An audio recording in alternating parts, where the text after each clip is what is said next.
We've got a treat today. We've got another B&O to review.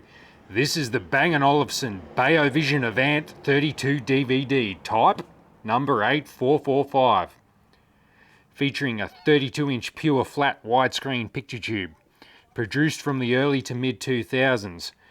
The BeoVision features two 39-watt speakers, built-in DVD player, and B&O's Masterlink and Powerlink connection system. This unit features a motorised base that can rotate 35 degrees. The starting price was £5,000, going up to over 5 figures with the optional high-end B&O speakers. This model was available in several different colours over the years, including pearlescent versions of blue, green, red and black. This is the pearlescent black version, also available in colours of silver, light blue and dark grey. On top is the legendary BO4 remote, arguably worth more than the television itself right now. On the bottom we have a polished aluminium base plate. B&O love aluminium in their products. This one's come off, it's easy to restore. From factory they come unattached with adhesive strips on the bottom. This has lost its stick in its adhesive strips, so one could clean that off and put some new adhesive strips on and put it back in. Here at the felt we have the speakers inside there. Moving up, there is a contrast screen on the front, an extra sheet of glass in front of the actual tube itself. You're probably wondering right now, what are those spots on the screen? That happens to be pieces of foam that have slipped out of the bezel itself. Fortunately, the bezel can be removed. I'll take the bezel off soon and show you exactly what's happened and clean the insides out. This video may go for a while. That assumes that the television actually works, because I haven't turned it on yet. That white disc looking object is actually the receptacle for DVDs and CDs. That's where the DVD player is on the television, and it opens up. And naturally I will show that later on. This little bar on top has LEDs behind it to indicate what's going on with the television at the time. B&O refers to this as the close-up operational panel. Moving around to the back. To quote B&O, "We recommend that you use close-up sockets for equipment you connect on a temporary basis, e.g. video games or camcorders. These sockets are placed directly below the close-up operation panel." Wow, that's a little rookish. Rookish is such a word, does that exist? We gamers are going straight for the scarts, although we might use the S-video from time to time. The red looks very faded. I would suggest the television's been out in the sun a lot. You've got all your buttons there: volume, step, TV, satellite, DVD, load for your DVD player, and power. B&O's use torque screws. There are a few of those around the place. There's the DVD again over there. Plastic shield on the front. They're housing the inner workings of the DVD player. Down here we have some clips for cable management. Not sure if that's factory or that's the previous owner's addition. A good idea nevertheless. Feeding around to here. More cable management. This is the big cable area where all the cables can be wrapped around. The key is not to get cables caught between the body and the base of the unit. Not sure what this one's for. I wouldn't be wrapping any cables around that in a hurry, because that stays separate to the TV when it rotates, so you'd be stretching cords if you didn't be careful there. There is a strain relief there for the power cord, and it is a figure 8 like a PlayStation 1 or 2. A simple cable there with your Australian plug. We really want to get to the good stuff. I know you want to see the connections, a few scuff marks on it. There's the label, type number 8445. B&O do a lot of revisions in the software. There's 7.30. The Roman numeral date's 1994, but obviously this is not 1994 as DVD wasn't even out then. There's a label here for the speakers. This is Dolby equipped to some degree. If we can go in, if we can see those, hopefully they come up. There they are. See the DINs there? Hell of a lot of connections on the back here. We don't want to get too excited though. They're all for speakers. They're all Powerlink connectors, as B&O likes to call it. They're 8-pin DINs, which seems quite extreme for an individual speaker. You've got front left, front right, rear left and rear right, and the Beo subwoofer of some description in that middle one there. You can plug all the speakers directly into those ports, but B&O offers also a way to daisy chain or loop speakers. So for example, you could have your left rear speaker connect somehow with your front left speaker, and then one cable from that plugs in to accommodate two speakers. So there's a couple of different ways B&O have made cable management possible. There's the 3 scarts. That's what it's really about. 1 or 2 of them will support RGB.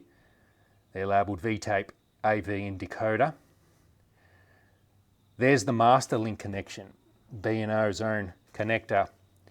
That can actually connect to Bang & Olufsen sound systems to link them together, and you can have your sound system in another room, your TV in another room, and mix and match and transfer things across.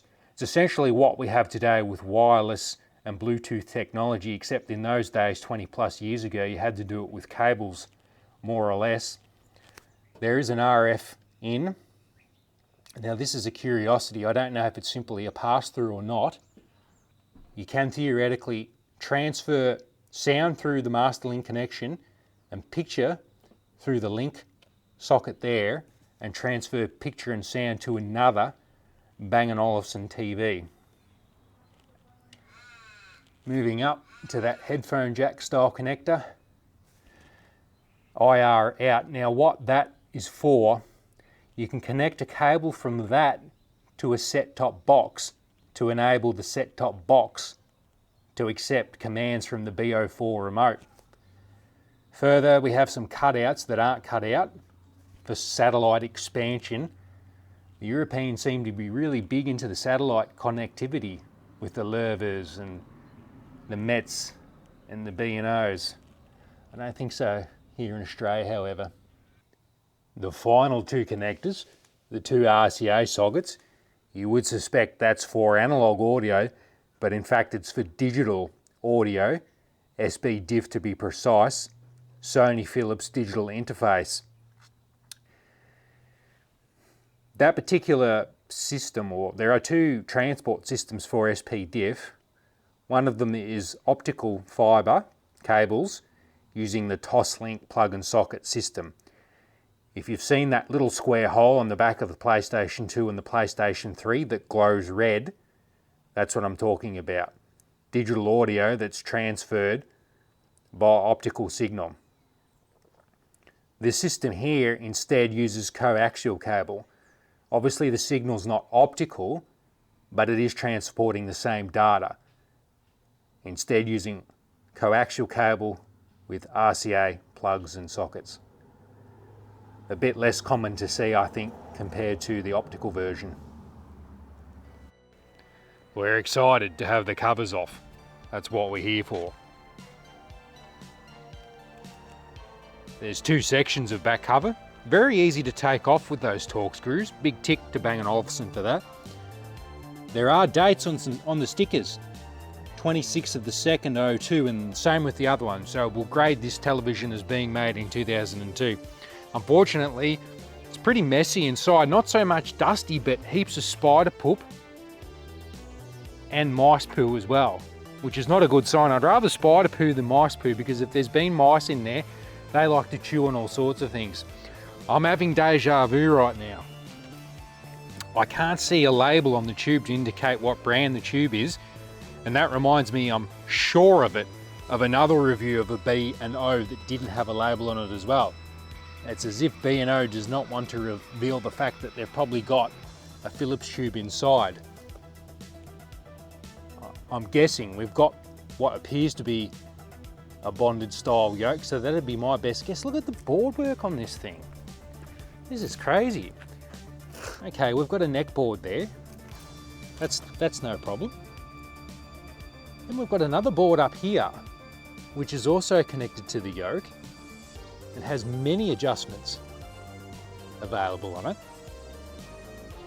And then we have another little subboard there as well, which might be tying into a degaussing circuit of some sort, because there's a red and black cable running to what might be a degaussing ring, but that's hard to say. But geez, there's a lot going on in there. Then what have we got over here? We've got another board. Oh yeah, this is for the DVD player, I'd say. It's got a cable going up to the DVD player. I'm not going to gut that DVD casing. I don't want to go any further into that. That's essentially the DVD player right there. It's got some shielding on there, cables running in and out of it. And it continues on down here. There's another board, could be the amplifier, I'd say, with that big heatsink on it. Amplifier for the speakers. Then we have the main chassis, which is a very vertically inclined chassis, a big U-shaped vertical chassis with a button cell battery on there. Oh, cables bloody galore, and that's just on this side. Look at all the cables on this thing. Up there, over there, it just goes on and on. Speakers over here, down to the motorised stand. Motors in there somewhere. There's that figure 8 power socket that I described before. Quite interesting. Look at the shielding there on that. It's all rusted over. You can't say this is too similar to many other televisions, that's for sure.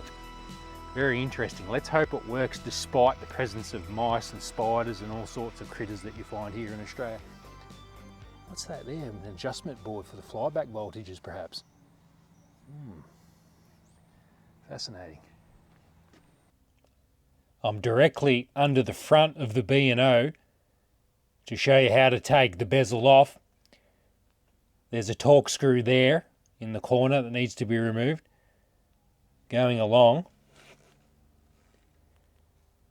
And there we have the main power switch, well hidden down in that little alcove. Very similar to a pinball machine where you've got to reach under the machine and find the little alcove and push the button on. And then there's the other Torx screw there. We need to take both of those out to get the bezel off.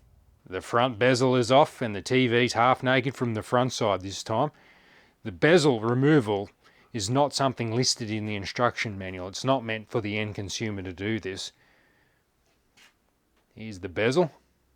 The reason those black dots appeared on the glass before is because of the perishing foam. Look at it, tears easily. Good in theory to have this foam, but bad in practice after years of heat and being in the sun. The bezel's lined with hooks. Various hooks. Another big hook up the top there. You know what, I think I'm going to play with the television with the bezel off, because I know as soon as I put it back on, there'll be foam dropping off. I don't want to deal with specks of foam all over the place. And besides, I prefer to see the tube for what it is. I believe that the tints should be incorporated onto the surface or into the glass of the tube rather than being another layer. B&O loves to have these contrast screens, but I'm going to play it without it. I pray to the CRT gods that the television turns on. The standby light's on. That's a good sign. Let's start it up proper. Here we go. We've got life, we've got rotation action, very smooth and quiet. Go back. Hey, the curtain's opened. We have snow, we have life. Is the image produced in 100 Hz or not? We'll test that later with a light gun for starters. Let's see how we go with the DVD drive. I'll push load to open. Oh yeah, nice. Very smooth and very quiet. What have we got here? Looks like a pirated disc. Chinese pirated disc of Guns N' Roses. Pressed by the looks of it. We'll see how that goes. I'll push load again. Very nice. Right now I want to see if the DVD player works. Let's see if the Guns N' Roses will go. Switch it on to DVD.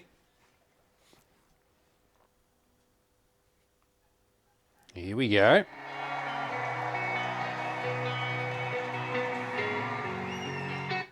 I've got to be careful not to get a copyright strike here.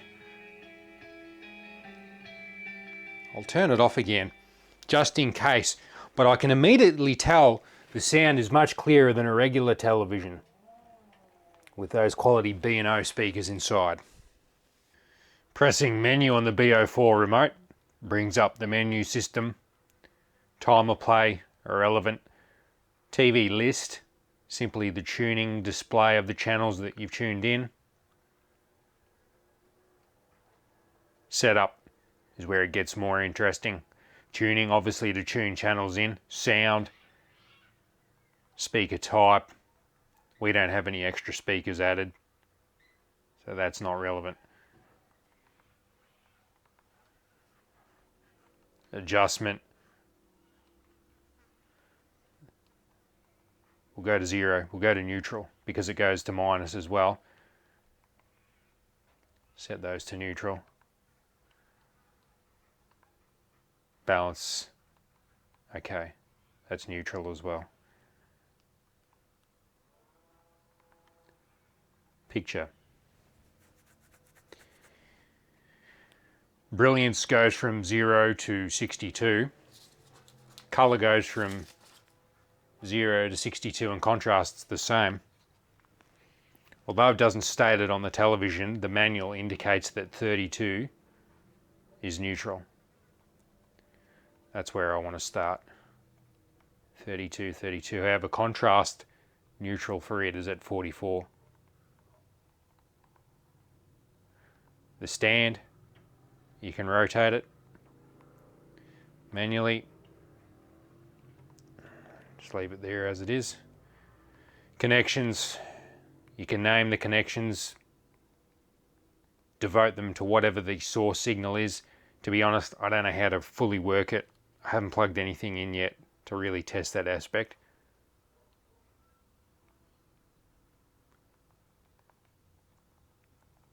Menu. Menu reminder on. Clock. There you go, it's pretty handy. It's got the date and time. There is a PAL NES running via composite into the television right now. We need to discuss how to change the aspect ratio of the television. That's done with the BO4 remote. You need to press list until the word format comes up on the LCD of the remote, and you can press down and up to go through various aspect ratios. I wish the TV would display the actual value of the aspect ratio on the screen as you change. Either one of those two will be 4:3, if not both of them. I've readjusted the picture qualities again, and I like the fact that you still get a display in an area on the television. When I go to adjust picture, you can see the picture. I know most televisions do have an overlay and let the picture remain, but not all of them do that. So it's nice to be able to adjust it while you can see the image that you want to adjust is present. Time for the all-important light phaser test via Duck Hunt.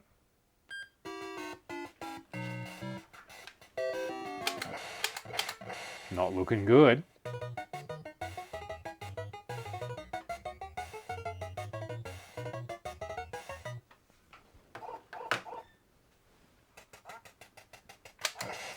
No. Not working.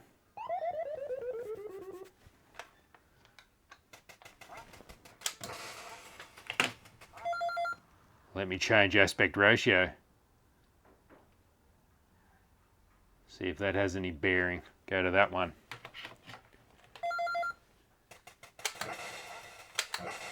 Nope.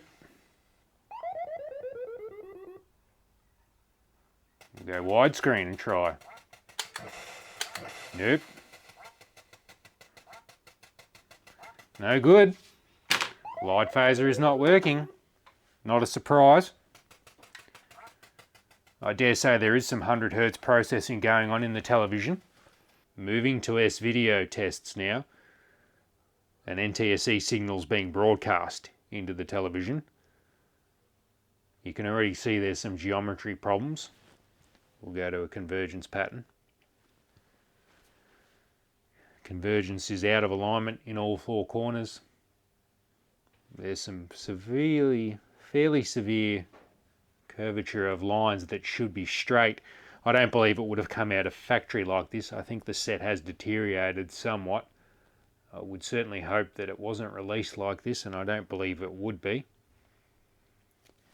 S-video signal is displaying. This time around we've got a PAL signal going in via S-video. Colour is a little bit different. Red's not quite as bright as it was in NTSC, but fairly close.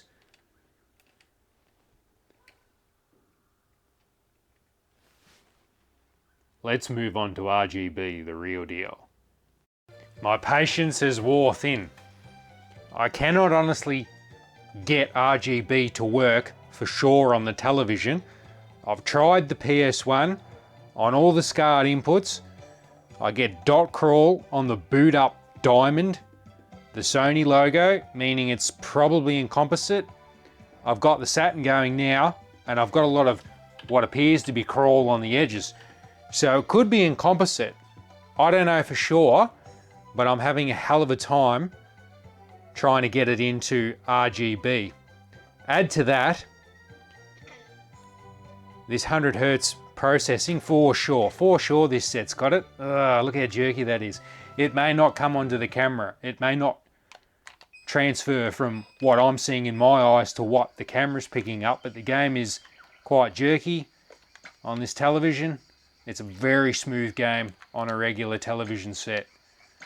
I'm going to end the video here very shortly. As I said, my frustrations are high at the moment.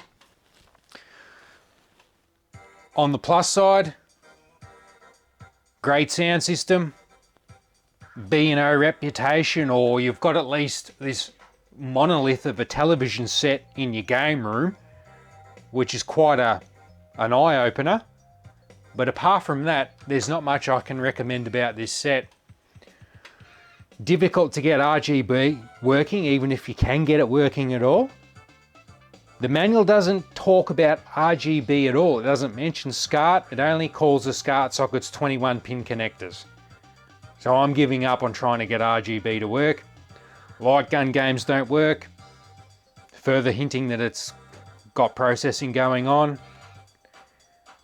Image quality in RGB is no good. Well, composite, we don't know what it is. I don't know.